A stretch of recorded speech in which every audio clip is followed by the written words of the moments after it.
किताब मेरे 35 इयर्स की हेल्थ केयर करियर के ऊपर है और जर्नी के ऊपर है।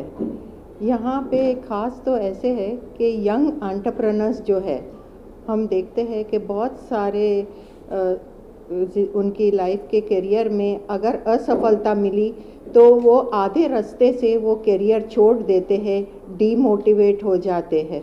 और ये मैंने ख़ास उन लोगों के लिए लिखा है कि they get motivated and they do not leave half way and they pursue their career in health care.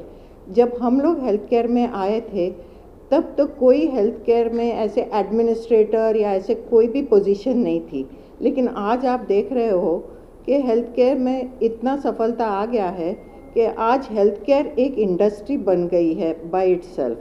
सो इस इंडस्ट्री को कामयाब करने के लिए हमें और यंग माइंड्स चाहिए जो हमारे साथ मिलके आगे बढ़ा सके ये health care, not only make in India but also make everywhere else in the world. We want to put our footprints everywhere else. Health care industry में आज के युग में और आज के दौर में अगर एक बड़ी खामी है जिस पे आप काम करना चाहेंगे आने वाले सालों में, तो ऐसा कौन सा एस्पेक्ट या कौन सा उसका एक डिपार्टमेंट होगा जिसमें आपको कमी लग रही है हेल्थ केयर में? एक कमी जो हमें दिखाई देती है इज़ अफोर्डेबल हेल्थ केयर। अगर मैं बात करूँ तो हेल्थ केयर अफोर्डेबल होना, एक्सेसिबल होना और वही क्वालिटी सर्विस मिलना आजकल दिखाई नहीं देता। अगर हम लोग सब मिलके ट्राई करते हैं कि ये हेल्थ केयर सर्विस एक्सेसिबल हो, अफोर्डेबल हो और उसी तरीके से क्वालिटी भी मेंटेन करा जा सके। ऐसे नहीं है कि आज आयुष्मान के पेशेंट को या प्राइवेट पेशेंट को कोई कमी होनी चाहिए और डिफरेंस होना चाहिए हेल्थ केयर में। वही केयर मिलना चाहिए दोनों पेशेंट को, अगर वो अंडर प्रिविलेज्ड हो या अगर वो पैसे भर के ट्रीटमेंट ले सकता है। आपके निजी जीवन में ऐसे कौन से चैलेंजेस रहे हैं जो आपने व्यक्तिगत तौर पे हैंडल किया है और जो आने वाली पीढ़ी के लिए प्रेरणा होगी आपकी जर्नी के माध्यम से? मेरी जर्नी में 3 C's आए हैं। एक है चैलेंजेस, जो मैंने अपने आप समझ के अपना रास्ता निकाला है। दूसरा है क्राइसिस, और क्राइसिस ऐसे है कि हमने सोचा कि actions are better than words, इसीलिए हम काम करके हमने दिखाया है। अगर क्राइसिस हो तो अगर हम काम करके दिखा सके तो क्राइसिस हैंडल हो सकती है। और थर्ड है केयर, और केयर एक हेल्थ केयर के लिए बहुत इम्पॉर्टेंट है। कंपैशनेट केयर यही चीज़ है जो हमें आगे लेके जा सकता है, और कंपैशनेट केयर अफोर्डेबल होना चाहिए with the quality of care. Last 2 questions. आपको एक पर्सनल इंसिडेंट का आप जिक्र कर सकती है, एग्जांपल दे सकती है जिसको आप चैलेंज मानते हो और आपने उस चैलेंज को कैसे ओवरकम किया? हाँ, 2012 में जब मैं वाडिया हॉस्पिटल ज्वाइन हुई थी तब एक बेबी अबडक्शन हुआ था और मुझे इमीडिएटली ज्वाइन करने को बोला गया था।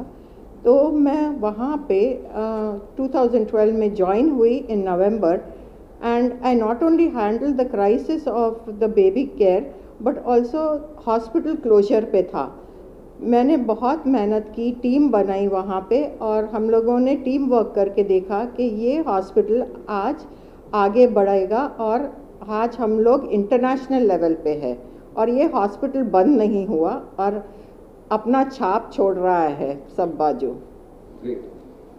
जाते जाते आपका संदेश या मैसेज यंगर जनरेशन के लिए क्या रहेगा, खास करके जब कॉर्पोरेट बोर्ड्स में या कॉर्पोरेट गवर्नेंस में हम महिलाओं के अगर हम तादाद देखें, परसेंटेज देखें, तो कुछ खास इंप्रेसिव फिगर्स तो फिलहाल है नहीं। हालांकि भाषण बहुत होते हैं विमेन पावर के बारे में, विमेन एम्पावरमेंट के बारे में, बहुत सारे डिबेट्स, चर्चाएं होती है, और जब हम एक्चुअली कॉर्पोरेट बोर्ड्स में जाते हैं तो उनका प्रेजेंस वहाँ कॉर्पोरेट बोर्ड्स में की डिसीजन मेकिंग पोजीशंस में नहीं दिखता है।